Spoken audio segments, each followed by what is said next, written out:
I was very much looking forward to going to a fancy dinner for my birthday. However, what awaited me was a dinner that was nothing short of torture. To my surprise, my husband and his parents, who went to dinner with me, completely ignored me.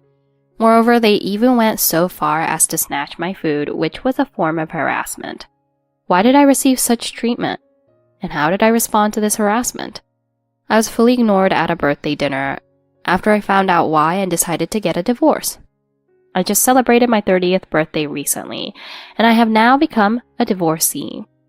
Goodbye 20s, and welcome 30s. I am still young. Being a divorcee is okay. Divorce is common nowadays, but I want to know why. Really, there are 1,000 reasons for divorce. I thought being in my 30s, I would feel more mature. I thought I would be more composed and alluring. When I see wonderful actresses in their 30s, I think, I want to be like them. I was longing for it, but I'm still far from reaching that state. I still get emotionally shaken by little things. Even during this divorce, my emotions exploded. Can I talk a bit about my divorce drama? I want you to hear about my ex-husband and his outrageous family. I got married to a man 1 year older when I was 28. I met my husband at a group dating event. Since my husband and I were from the same hometown, we rented an apartment near his parents' house to start our newlywed life. Since my husband was the oldest son, it was suggested that we live with his parents after we got married. However, I didn't want to live together from the start, so I talked to my husband and we declined. As a compromise, we decided to live near his parents' house. We had to have a meal at his parents' house once a month, or invite his parents at our home. Those were the rules, or rather agreements, imposed on us. Well, my opinion was also considered. I thought that was fine, so I accepted it, suggesting living together from the start. Is this normal? Do his parents have some kind of family business they want to help with? Or do his parents need care? His parents' house doesn't have a family business and both his parents are healthy. They seem to shower my husband with affection. Even though he's the oldest, he's treated like the youngest and receives more attention than his 2 older sisters. His parents probably wanted their beloved youngest son to stay close. My husband himself also wanted to be near his parents. By the way, both of his older sisters are already married, and one of them lives with her husband's family. Since one of his sisters lives with her husband's family, his parents might have yearned for the same. But respecting my wishes, we didn't live together and started our married life. Regarding the monthly meal at his parents' house, well, I felt a bit left out. And when his parents visited our apartment, "Oh, there's instant ramen. Samantha, are you feeding my son only instant ramen?" She would find things to nitpick about and make snide remarks. By the way, instant ramen is my husband's favorite, and he bought it himself as a late-night snack. This time, my husband explained it. It was resolved. I felt slightly bullied as a daughter-in-law, but it was only once a month, so I could endure it. It was quite unpleasant bullying, though. Samantha, you must be mentally strong. Doesn't it seem like your husband is protecting you? Yes, I felt bad sometimes, but I tried not to let it bother me. Because, as you might guess, my husband was protecting me and listening to my opinions at that time. And I loved my husband very much. I thought it was necessary to endure some things if I could be with him. No, I was able to endure it because of my husband. But just 1 year after we got married, my husband stopped being on my side. He used to visit his parents' house often, but also came to my parents' house frequently.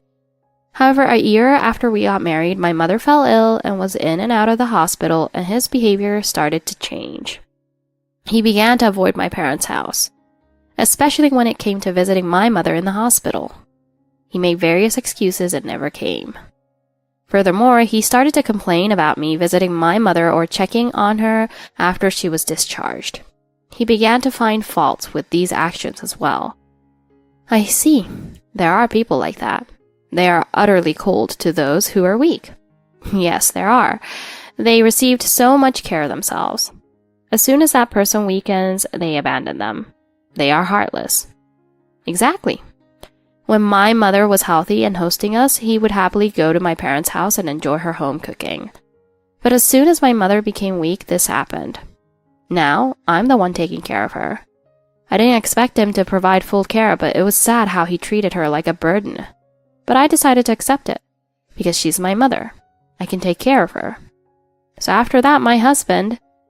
Are you going to check on your mother again? Aren't you leaving the house too often? And... Why do you have to drive to the hospital too? You should leave it to your father. Even though he says such things, I brushed them off and continued to visit my mother. But one day, my husband finally lost it with me. It was the day of the monthly dinner at his parents' house. I received a call that my mother had been rushed to the hospital, so for the first time, I missed the dinner. My husband responded, You don't need to go because your dad is there. Today's the day I visit my parents' house. I was told this over and over, but I was so worried about my mother's sudden deterioration. I ignored my husband's protests and headed to the hospital. Of course, I apologized to my husband many times and even contacted my in-laws to apologize. Yet when I returned home late that night, my husband was waiting for me and said, Listen, don't ever do something like this again. Samantha, you married into my family. It's outrageous to prioritize your own family. Understand your position properly. He yelled at me like that. I did stand my ground against this, of course. It's true, I shouldn't have broken the promise, but my mother was rushed to the hospital. It was an emergency. You can't leisurely have a meal at a time like that. Don't you rush to your own family's emergencies too? In the end, Samantha, your own parents are the most important to you. You don't care about my relationship with my parents. I'm not saying such things, so why are you like this? I do value my relationship with your parents, but right now my mother is going through a tough time. Please understand that. I pleaded desperately for understanding like this, but my husband's anger didn't subside. After that, things between us became strained. We hardly talked at all. By the way, my mother was rushed to the hospital, but there were no complications, so she stayed there for a while. But my mother's condition clearly worsened, and I was worried sick the whole time. So even though things were like this with my husband, I kept going to the hospital for my mother. Of course, my father was doing his best to support my mother, but he had work, and, well, he's a man after all. He definitely has some unreliable aspects, so I needed to support him. Whenever I returned late due to hospital visits, my husband was clearly in a bad mood, glaring at me. But I didn't care about such things. If he couldn't understand about my mother's situation, I was okay with divorcing. I had already reached that point. I was prepared for whatever would happen. There are people who mistakenly think their wife is their possession. Since we're married, it's important to care about each other's parents. I'm a filial daughter. Meanwhile, my husband lacks empathy. That's right, I did hesitate about living with my in-laws, but I was willing to support them if something happened. Even though I endured various snide remarks and tried hard to make things work, my husband should have seen that and helped me. I felt really sad, wondering why he couldn't value my parents. I never thought things would get this tense over something like this. But maybe divorce is the only option now. During the days when I was struggling with these thoughts, one day my husband said, This time's dinner will be a luxurious one at a restaurant. It's me, my parents, and you. The four of us. Samantha, it's your 30th birthday, right? Let's treat ourselves occasionally, all together. He said that to me. It made me happy because it was the first time in a while he invited me in such a cheerful voice. I thought he was creating a chance for reconciliation. But this turned out to be a trap to belittle me. My husband and my in-laws conspired to teach me a lesson. On my birthday, when I went to the restaurant with my husband, we were led to a private room that had been reserved, where my in-laws were waiting. They acknowledged us, smilingly raised their hands, and greeted my husband by name. My in-laws called out only my husband's name, not mine. Apparently, this was the beginning of their battle strategy, but at that time, I didn't notice anything. Because even when we dined at my in-laws' house before, they generally directed their conversations towards my husband. I was used to being treated as an outsider to some extent, so not being called by name was nothing new to me. But their attitude from this point onward was particularly harsh. As we sat down to start the meal, I thanked my in-laws for making the restaurant reservation. Thank you for making such a nice reservation for my birthday. I'm really happy to be able to dine at this wonderful restaurant. I'm looking forward to the food. I thanked my in-laws for their hospitality, but they did not respond at all. My husband also showed the same lack of a response. And then the three of them started a completely different conversation. I naturally realized I was being ignored. It made me feel incredibly small. I was left wondering why this was happening and froze. And then something even worse happened. After that, appetizers and soups for 4 people were brought to our table, but to my surprise, my husband quickly took the food that was brought in front of me and started sharing it with my in-laws. The 3 of them started devouring my food. Naturally, I spoke up. Huh? What are you doing? That's my dish. Huh? Are you eating it? Why are you eating my portion? I looked at my husband and in-laws as I said this, but my husband and parents-in-law completely ignored my words. This is delicious, isn't it? Absolutely amazing. Indeed, this restaurant lives up to its high-class reputation. They carried on with such a cheerful conversation, enjoying themselves, and swiftly finished my dish.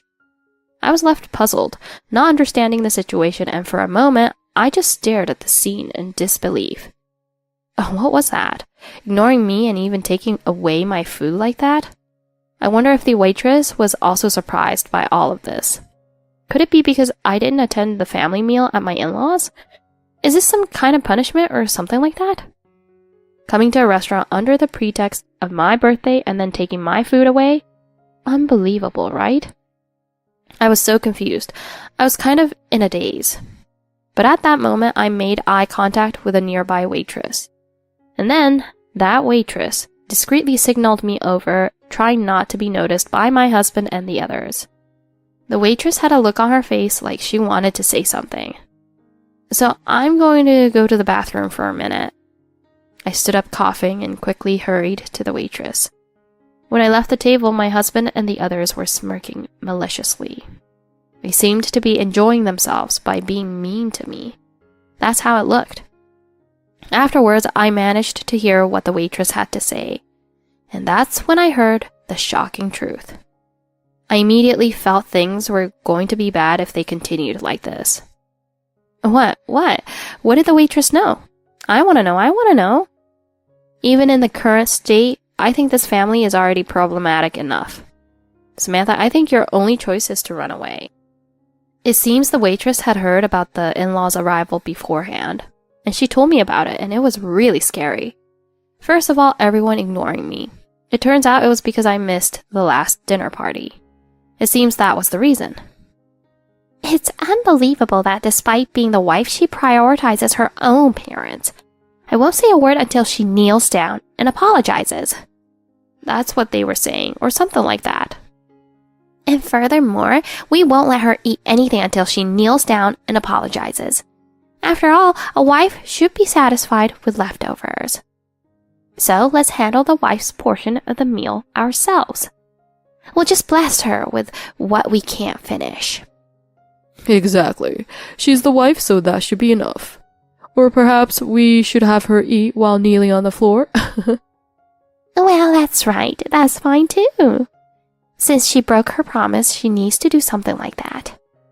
To show some sincerity, we should ask her to pay for this later. Of course, that's only natural. Well, if we do this much, she should learn her lesson. So what are we going to do? Are we going to force through with the cohabitation? Let's do it. It's already arranged, so it's fine. I'll make her move without any objections. And once she's living with us, I won't let her do as she pleases. I won't even allow her to go back to her parents' house without permission. It seems like that conversation was taking place. It's already too scary. Am I going to be forced to eat this family's leftovers from now on and live under this family's control? And this was the true nature of this family? The thought of it really sent shivers down my spine. Wow, this is scary. Things like kneeling and apologizing, making me eat leftovers? How much punishment are they planning to give? Samantha, seriously, run away. These people are dangerous. If they catch you, Samantha, your life will be in ruins. Of course I tried to escape. I ran thinking I should divorce immediately. But you know what? Now that I've finally understood their dirty intentions, and I decided to stay my hand. But even if I divorce now, it won't hurt them in the current situation. Rather, if I selfishly divorce, they might spread rumors that I neglected my in-laws and divorced for that reason. So I've decided to go along with their scheme and take revenge. So I managed to hold back tears and returned to my seat. Hey everyone, are y'all mad at me? So you're not going to speak to me? I said this in a very weak voice. I decided to approach them with a humble attitude, and then everyone opened their mouths as if it were their chance. Of course, you broke your promise. And yet, there hasn't been a proper apology. I'm sorry about that day, but I think I apologized properly over the phone and explained the circumstances. Huh? You think we'll forgive you with just a phone apology? I want to see more sincerity from you. What kind of sincerity are you talking about? Yeah, well, should we make you kneel down? But I won't forgive you unless it's a heartfelt kneel. If we feel your sincerity, we'll share some food with you. Well, you'll be eating the food we left behind, though. Understood. It's a heartfelt kneel, right? I'm sorry. I kneeled down on the spot in front of my husband and in-laws. And then the three of them grinned happily and chuckled. Huh? Isn't that still too casual? I don't feel much sincerity. Show more sincere feelings of apology. Apologize to us from the bottom of your heart. That's right, it's not enough yet. Can you live with not being able to eat this food? They urged me further. They really were like demons in every way. That's why I decided to be bold. To punish these demons, I decided to do my best. I opened the door of the private room with a bang, and with my back to the large seating area where others were eating, I started speaking. I sincerely apologize for what happened the other day. I deeply regret it. I really wanted to rush over because I was worried about my mother. But as a daughter-in-law, I wasn't allowed to do that, right? I should have prioritized the meal at my in-laws' house over my mother, who was urgently rushed to the emergency room. I said loudly and then deeply kneeled down on the spot. The guests in the dining area were shocked. My husband and in-laws were also drunk. I felt sorry for the other customers and was truly embarrassed, but I continued to apologize deeply. Do you think this constitutes a sincere apology? Will you forgive me now? Will I be allowed to have a meal like this? I continued loudly. Of course, I continued to kneel down. After that, there were murmurs from other customers. Huh? What's this? Are they bullying you by any chance? How terrible are these people to make you kneel and apologize like this? It seems like she won't even be allowed to eat. Isn't that abuse? Unbelievable. Voices like these were heard. My husband and in-laws had flushed faces. Seems like she's out for some serious revenge. Acting tough to counter those with dangerous thoughts. A humiliation strategy. Surely it would be a good revenge. But were things okay afterward? I only had a little time to think, so this was the best I could do at the moment. I'm really grateful to the waitress who guided me. But seriously, making me bow deeply was unexpected. I didn't doubt the waitress, but those people were truly like demons, so it chilled me to the bone. And then I caused such a scene. Of course, there was another twist. With his face flushed red and in a panic, my husband turned to the other customers and... I'm sorry, my wife is a bit tipsy. Did you drink too much? Hey now, let's get back to our seats. He laughs and tries to smooth things over, leading me back into the private room. Then, inside there... What were you thinking, doing something like that? You're acting like we're the bad guys here. He was furious, so they were aware of how awful they were, huh? And of course, my in-laws were furious too. What a shameless wife! I guess I have no choice but to toughen you up from scratch. That's right. Let's just take her back home as it is. Listen, from now on you will live with us, and you will learn what it means to be a wife. Of course, you won't be going out freely anymore. But what about my mom at the hospital?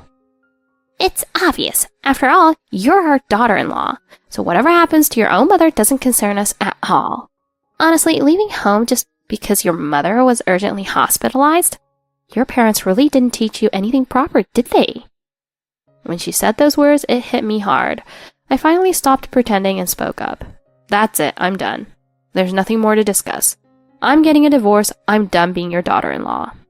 Huh? What are you talking about? I won't allow a divorce. You're our daughter-in-law, so from now on, you'll work hard here with us. That's right. Divorce is out of the question. I haven't cheated and I haven't done anything wrong. It's fine. I've been recording this conversation since earlier, and the waitress there has also been recording a video. You all ganged up on me, hurling insults, forcing me to kneel down too. I think this is enough reason for divorce. And go Samantha! Did you gather solid evidence? You've really put in effort. But that waitress was amazing. If it weren't for her, you would have been in big trouble, right? Trying to control me, taking away my food, forcing me to live with them. I absolutely wanted to cut ties with such a family, so I'm glad I could gather evidence here. So I took this evidence and ran away from my husband and took refuge in my parents' house. And so I asked the lawyer to start moving towards divorce. The lawyer who saw that evidence, the audio and video, was laughing bitterly at such a terrible family. When I reviewed it later, I heard they were saying things that were just unbelievable. I'm pretty sure any person who comes to marrying into this will run away from it. And I'm really grateful to that waitress. Later, I went to thank her in person. I heard some things about the waitress there. It turns out she was a woman in her 50s. She also suffered greatly from emotional abuse by her terrible husband in the past, which led her to get divorced. Therefore, she absolutely couldn't forgive those remarks. It seemed like she wanted to help me. I thought, what a kind and wonderful person. I wanted to become like that too. What I did was quite impulsive and ended up surprising people who had nothing to do with it. I deeply regretted it later on. I'm truly sorry. As for the outcome of my divorce, my husband and in-laws reluctantly agreed. They kept making meaningless statements like worrying about their reputation and expecting me to take care of them in old age, just because I'm married into their family. Because of this, they were hesitant to agree to the divorce. That's why I tried asking for support. I asked my 2 sisters-in-law to watch the video from that restaurant and help push for the divorce. They cooperated and supported me. They said they would stop talking to my husband and his family if they didn't agree to the divorce, and they also said they wouldn't get to see their grandchildren for the rest of their lives. So after that meeting, my divorce was successfully finalized. My sisters-in-law were sensible and truly saved me. They seemed terrified by the abnormal behavior of my husband and in-laws after watching that video. It seems they decided to gradually distance themselves. That's how it seems. So I was able to divorce safely. Now I'm back at my parents' home, supporting my mother with my father. Honestly, my mother's life could end at any moment. That's why I'm really glad I could spend more time by her side. And by the way, regarding my husband and in-laws, I actually managed to pull off an unexpected revenge. It turns out that a family from the neighborhood was there when I knelt at the restaurant. Moreover, that family is famously known as the gossip family. In other words, they're skilled at spreading rumors.